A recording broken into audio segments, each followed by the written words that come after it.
Salamat, Pepe't, dumating ka. Nagbabanta ang mga tauhan ni Marcambo. Nasusunugin ang aming baryo kung sakaling hindi namin ibibigay ang kanilang kailangan.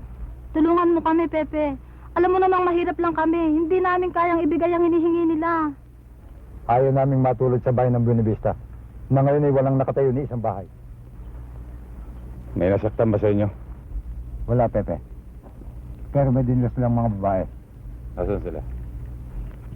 Nasa likod ng lumang simbahan, nagiinuman.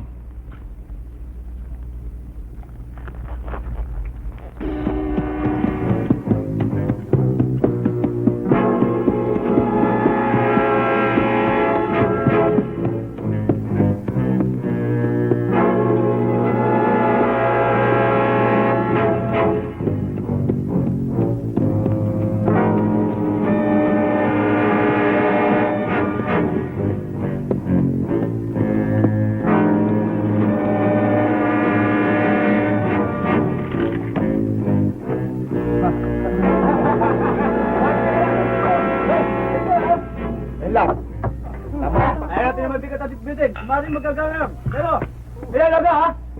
Alam niyo yan. Pero ito, kahit na mabigat, kaya kong bitbitin.